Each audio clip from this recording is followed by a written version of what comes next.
Film की शुरुआत में हम एक कपल को देखते हैं जिनका कुछ दिन पहले ही बच्चा पैदा हुआ था, मगर किसी वजह से दोनों ही काफी परेशान घबराए हुए थे और अपने घर के सारे आईनों को वो तोड़ रहे थे। बच्चे की मोम अपने बच्चे को झूले में डालकर बाहर किसी काम से चली जाती है, जिसके बाद हम बड़ा ही अजीब सीन देखते हैं। झूले के पास से एक बेबी मॉन्स्टर निकलता है जो उस बच्चे के चेहरे पर हल्का सा कट लगा देता है, जिससे उसका खून निकलने लगता है। उधर जब बच्चे के डैड आखिरी शीशे को तोड़ने जाते हैं तो उसे नहीं तोड़ पाते, क्योंकि उस शीशे में से एक चुड़ैल बाहर आकर उसे जान से मार डालती है। बच्चे की मॉम जब वापस आती है तो ये देखकर काफी घबरा जाती है कि उसका बच्चा भी अब नहीं रहा, वो भी मर चुका है। उसका जिस्म नीला पड़ गया था, जो देखने से लग रहा था कि इसे मरे हुए जैसे काफी दिन हो गए हैं। अब ये चुड़ैल जैसे अचानक आई थी वैसे ही गायब भी हो जाती है, जिसके बारे में समझना काफी मुश्किल था। फिर कुछ वक्त के बाद हम दोबारा से कपल को देखते हैं जिनका भी कुछ वक्त पहले ही एक बच्चा हुआ था। इनमें औरत का नाम रेचल था। ये लोग एक नई जगह पर रहने के लिए आए थे। वो लोग अपना सामान अभी रख ही रहे थे कि इसी वक्त उनके लिए एक पार्सल आता है। ये पार्सल रेचल की मोम ने भेजा था, जिसमें कुछ डब्बे और खिलौने थे जो रेचल की बहन और उसके बच्चे के थे। रेचल की बहन और कोई नहीं बल्कि वही औरत थी जिसे हमने शुरुआत में देखा था, और उसी के बच्चे और हस्बैंड के साथ सब हुआ था, यानी चुड़ैल और बेबी मॉन्स्टर ने उन्हें मार दिया। अब उनके साथ हुआ क्या था ये तो हम जानते हैं, मगर क्यों, इस सवाल का जवाब हमें कहानी में आगे जाकर मिलेगा। सामान को देखकर रेचल खुश नहीं होती, ये सोचकर कि मेरी मॉम ने मेरे बच्चे के लिए पुराना सामान भेज दिया और उस बच्चे के खिलौने जो मर चुका है। इस पर उसका हस्बैंड कहता है जो तुम्हारी बहन के साथ हुआ वो एक हादसा था, और अब अगर हम उन चीजों को वहम ना बनाए तो भी अच्छा है। इन चीजों में एक किताब भी थी जिसमें एक दूसरी जुबान में कुछ लाइन्स लिखी हुई थी, कुछ तस्वीरें थी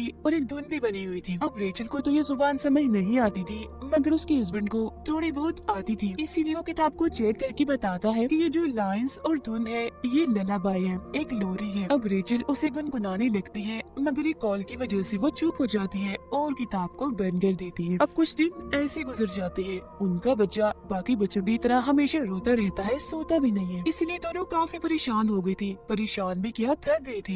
ये सोचकर कि बच्चों को पालना आसान नहीं होता, दोनों ही अपने अपने काम से छुट्टी लेकर अपने बच्चे का ख्याल रख रही थी। रेचल एक बिजनेसमैन थी, जबकि उसका हस्बैंड एक आर्टिस्ट होता है। आज उसकी आर्ट्स, उसकी कला की एग्जीबिशन थी, यानी उसकी नुमाइश हो रही थी, इसीलिए उसका हस्बैंड काम पर चला जाता है और रेचल अकेली उसका ख्याल रखती है। वो उसे चुप करवा कर शांत करके सुलाने की कोशिश करती है, मगर वो सोता ही नहीं। फिर जब वो उसके लिए बेडशीट निकाल रही थी तो उसे वही किताब मिलती है जिसमें वो लोरी लिखी गई थी। उसे अब जैसे रेचल गुनगुनाती है तो उसका बच्चा अब बड़ी आराम से सो जाता है। पर ठीक इसी वक्त पर हम देखते हैं कि घर के एक शीशे पर दरारें पड़ रही है, जो काफी अजीब था। रात को जब उसका हस्बैंड काम से लौटता है तो रेचल उसे बताती है कि मैंने बीबी को ललाबाई लोरी सुनाई और वो बड़े आराम से सो गया, जिससे वो भी काफी खुश हो जाता है। इसके बाद वो दोनों सो जाते हैं, जिनके पास में ही बीबी स्क्रीन रखी हुई थी जो उनके बच्चे के कमरे की थी। जहाँ तभी अचानक एक चुड़ैल झूले के पास से निकलकर उसके पास आने लगती है। रेचल को महसूस होने लगता है कि बच्चे के कमरे में कोई है,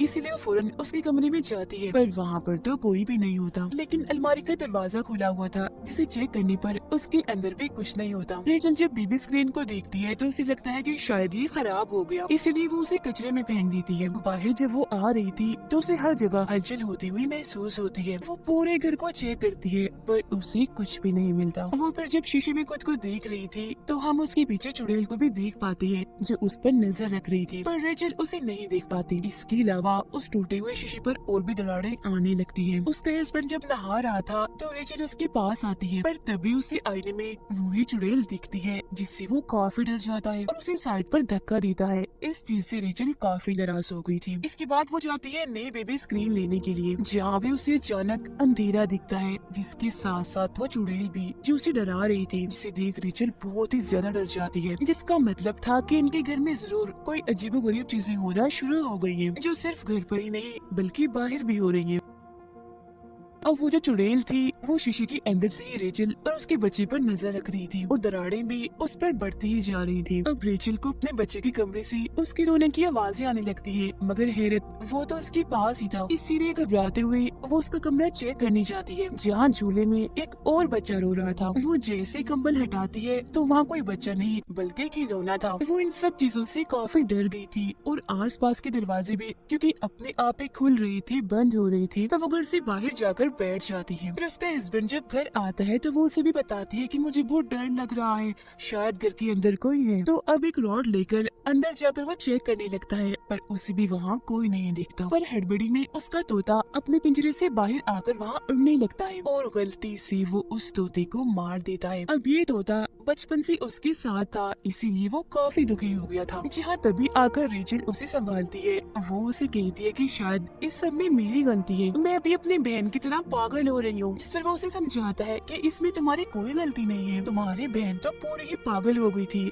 जिसने हफ्तों तक अपने बच्चे की लाश को ढक कर रखा। तुम तो उसके जैसे बिल्कुल भी नहीं हो, तुम मत घबराओ। अब वो बताती है कि मुझे कोई चुड़ैल जैसी औरत दिखती है जो मुझे डराती है। जिस पर उसका हस्बैंड उसे किताब में रेचल को एक औरत दिखाता है और पूछता है कि क्या यही वो औरत है, क्योंकि ये मुझे भी दिखी थी जब मैं नहा रहा था। और ये किताब वाली औरत और कोई नहीं बल्कि वही चुड़ैल थी। दोनों ही काफी टेंशन में आ जाते हैं, पर किसी तरह खुद को संभालते हुए वो ये फैसला करते हैं कि ये जो कुछ भी है हम इसे साथ ही झेलेंगे और मिलकर ही इसका खात्मा करेंगे। अब रात को रेचल के हस्बैंड को अपने बच्चे के रोने की आवाज बाहर से आती है, जबकि वो तो उनके साथ ही सोया हुआ था। तब वो नींद में उठकर अपने बच्चे को चुप करवाने के लिए चला जाता है और घर से बाहर उस जगह पर आ जाता है जहाँ इन्होंने किताब को फेंका था। दरअसल रोने की आवाज इसी किताब में से आ रही थी जो उन लोगों को अपने पास बुलाना चाहती थी। और अब उसका हस्बैंड किताब को लेकर वापिस आ जाता है। सुबह जब रेचल सो रही थी तो उसके पास उसका बच्चा भी था जो अचानक से ही गायब हो जाता है। बच्चे की आवाज चादर के अंदर से आ रही थी, इसीलिए वो अंदर ही अपने बच्चे को ढूंढने लगती है। जहाँ उसे अपना बच्चा मिल तो जाता है मगर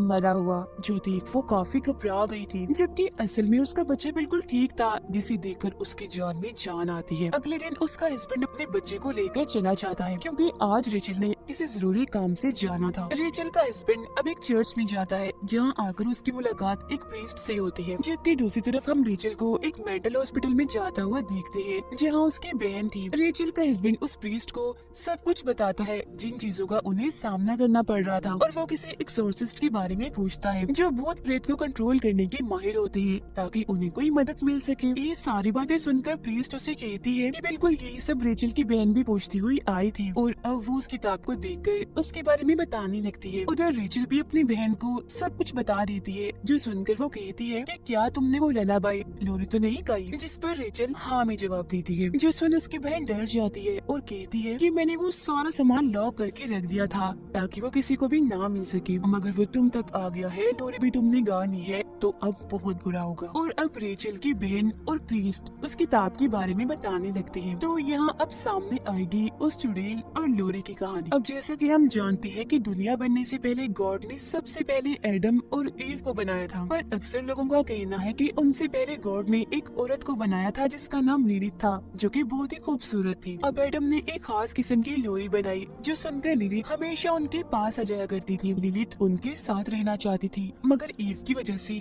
वो उसके साथ नहीं रहना चाहती थी, और लिलिथ की इसी गलती की वजह से उसे उस जगह से निकालकर जंगल में छोड़ दिया गया, जिसके बाद वो जंगलों में भटकती रही और वुल्व्स भेड़ियों के साथ रहने लगी। जिसके बाद उसने जन्म दी डिफॉर्म बच्चे जो किसी भी तरह इंसान नहीं दिखती थी, वो नॉर्मल नहीं थी क्योंकि वो बस थोड़े बहुत इंसान थी, बाकी वुल्फ जैसी थी। फिर जब एडम और ईव के बच्चे पैदा हुए तो क्योंकि वो इंसान और प्यारे भी थे तो उनके बच्चों से लिलिथ को जलन होने लगी, इसीलिए उसने उनके बच्चे चुराना शुरू कर दिए, जिसके बाद नस्ल दर नस्ल यही चलता रहा। और इस नस्ल में कोई खास किस्म के बच्चे नहीं थे बल्कि पूरी इंसानी नस्ल के बच्चे थे जो कि एडम और ईव से पैदा हुए थे। ऐसा होने की वजह से एडम ने गॉड से दुआ मांगी, इसलिए गॉड ने लिलिथ को उठाकर एक खतरनाक दुनिया में फेंक दिया। अब रही बात ललाबाई यानी लोरी की, तो ये लफ्ज तो आया ही लिलिथ से बचने के लिए, मतलब कि एक ऐसी लोरी थी जो लिलिथ से बच्चों को दूर रखती। मोम सी लोरी गाकर अपने बच्चों को लिलिथ से बचाती, पर वो क्योंकि काफी चालाक थी इसलिए यहाँ उसने एक चाल चल दी। उसने वही एडम की खास लोरी उठाई और उसमें कुछ ऐसे बदलाव किए जिसे पढ़ने से वो दोबारा से जाग जाएगी, वापिस आ जाएगी। और यही वजह है कि इस ललाबाई लोरी के जरिए आज भी वो बच्चों को ले जाने में कामयाब रहती है जब कोई उसे गाता है।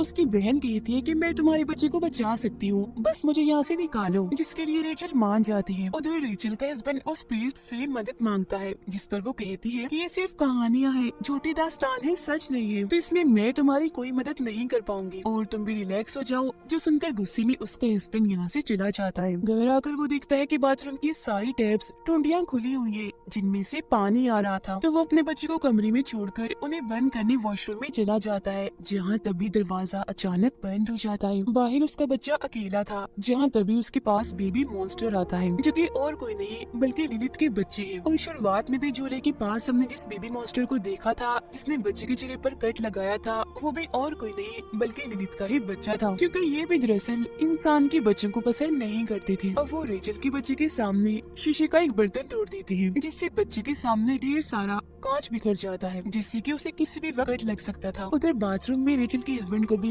लिलिथ की झलक दिखाई देती है। बच्चा कांच के टुकड़े से अपना हाथ जख्मी करने ही वाला था कि तभी यहाँ रेचल आकर उसे ऐसा करने से रोक लेती है। उसके साथ उसकी बहन भी थी, जिसे देख उसका हस्बैंड पूछता है कि तुम इसे यहाँ क्यों लाई हो, जिस पर वो कहती है कि ये हमारी मदद कर सकती है, पर क्योंकि वो तो उसे पागल समझता था तो उसे ये चीज ठीक नहीं लगती। रेचल की बहन बताती है कि लिली पहले मेरे बच्चे को ले गई और फिर मेरे हस्बैंड को भी उसने मार डाला था, तो अब हमें कैसे भी करके तुम्हारे बच्चे को बचाना है। उस पर हर वक्त नजर रखी जाए और शीशों को ढक कर रखा जाए, और जब भी हम लिलिथ को देखे तो फौरन हम वहाँ से भाग जाएं, क्योंकि शीशे के जरिए ही वो नजर रखती है और वहाँ से आती जाती है, क्योंकि वो उसका रास्ता है अपनी दुनिया से यहाँ आने का। रेचल के हस्बैंड के पास एक आदमी की कॉल आती है, जो उसे बताता है कि मैं सीनियर प्रीस्ट हूँ, मेरे पास तुम्हारी ये किताब आई है, और जिस प्रीस्ट के पास तुम गए थे उसने मुझे बताया है कि तुम्हें मदद चाहिए, कि तुम बताए हुए घर के पते पर फौरन आ जाओ। तो वो ऐसा ही करता है, उस घर के लिए फौरन निकल जाता है। अब घर में रेचल और उसकी बहनी बच्चे का ख्याल रख रही थी, जहाँ रेचल उससे कहती है कि मुझे लगता है मैं एक अच्छी माँ नहीं बन सकती, जो सुनकर उसकी बहन समझाती है कि ऐसा मत सोचो, ये सब तुम्हारे दिमाग में लिलिथ ने डाला है, ये उसकी चाल है,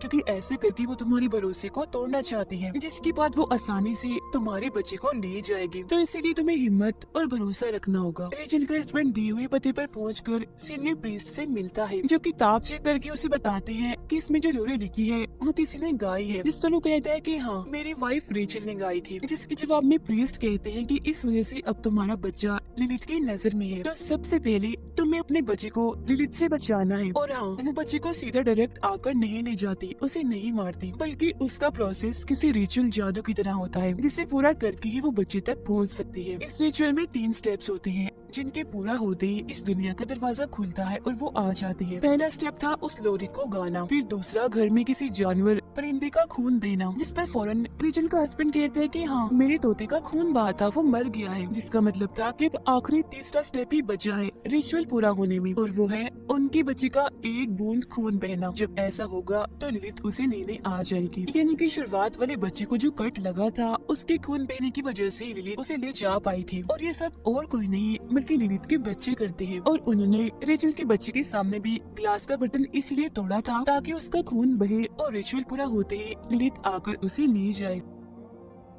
अब प्रीस्ट उसे कुछ खास किस्म की मोमबत्तियां और एक दुआ लेकर देते हैं, साथ में ये भी कहते हैं कि तुम्हें पूरे यकीन भरोसे से इस दुआ को पढ़ना होगा, क्योंकि लिलिथ बेशक ताकतवर है पर भरोसे के आगे नहीं। इसके बाद उसका हस्बैंड वहाँ से जाने के लिए निकल जाता है, जबकि प्रीस्ट उस किताब को अपने पास ही रख लेते हैं, क्योंकि ये किताब दुनिया के लिए खतरनाक है। उधर लिलिथ के बच्चे रेचल के बच्चे के पास आ रहे थे उस पर हल्का सा कट लगाने के लिए, पर तभी रेचल की आँख खुल गई थी, तो वो बच्चे को अपने गोद में उठा लेती है। अब तभी उसके पास रेचल की बहन आती है, कहती है तुम थोड़ा आराम कर लो, तब तक इसे मैं संभालती हूँ। लेकिन यहाँ पर हमें उसकी बहन के इरादे कुछ ठीक नहीं लग रहे थे, क्योंकि वो शीशी पर से कपड़ा हटा देती है, जो उसे नहीं करना चाहिए था। साथ ही बच्चे को सुई भी चुभाती है, जिससे उसका खून निकल जाता है, जिसके बाद वो लोरी खाने लगती है, जो सुनकर रेचल काफी हैरान हो जाती है और उससे पूछती है कि तुम ऐसा क्यों कर रही हो, जिस पर उसकी बहन बताती है कि मेरा बच्चा अभी भी जिंदा है, जो दूसरी दुनिया में लिलिथ के पास है, और मैं उसे वापस लाना चाहती हूँ। जब लिलिथ आएगी तो तुम्हारे बच्चे को ले जाकर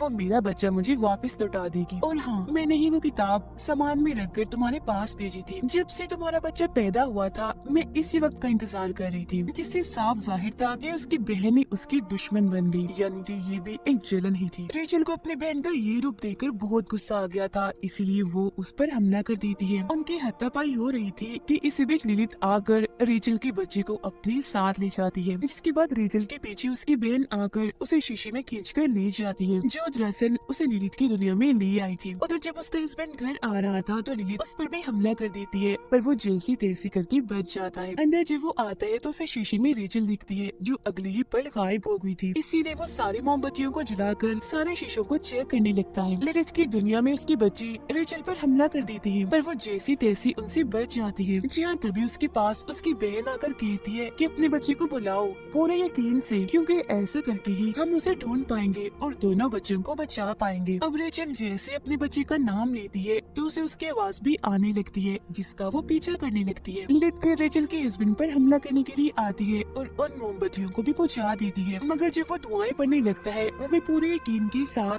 तो मोमबत्तियां दोबारा से जल जाती है, जिस वजह से लिलिथ वहाँ से चली जाती है। उधर रेचल एक कमरे में जाती है जहाँ उसे अपना बच्चा भी मिल जाता है, पर तभी इधर लिलिथ आकर उस पर हमला करके बच्चे को उससे छीन लेती है। उसकी बहन भी वहाँ आ चुकी थी जो लिलिथ पर हमला करके बच्चा लेती है और रेचल के हाथ में देकर कहती है कि जल्दी करो, भाग जाओ यहाँ से। खुद वो लिलिथ को रोकने में लग जाती है, पर अपनी खतरनाक लोरी को सुनाकर लिलिथ उसे भी मार डालती है। उधर जब रेचल भाग रही थी तो सारे शीशे टूटने लगते हैं, जिनसे बचने के लिए रेचल अब और भी तेज भागने लगती है। यहाँ उसकी मदद कर रही थी उसके हस्बैंड की दुआ करने की आवाजें, और अब इससे पहले उसके घर का भी शीशा टूटता वो पहले ही उसे पार करके वापस आ जाती है। अब लिलिथ भी उन पर हमला करने के लिए आईने से बाहर आने लगती है, पर अब वो दोनों मिलकर एक साथ दुआ को दोहराने लगती हैं और उसे इस दुनिया में आने से रोक देती हैं। इसके बाद लगता है कि सब कुछ शांत हो गया था, ठीक था, पर ऐसा नहीं हुआ, क्योंकि रेचल की बहन ने अपने बच्चे को उसके बच्चे से बदल दिया था। मतलब कि रेचल जिस बच्चे को बचाकर लाई थी वो उसका नहीं था बल्कि उसकी बहन का था, और जब वो बच्चा चेक करती है तो सच में उसकी बहन का ही था, जबकि उसका अपना बच्चा तो अभी भी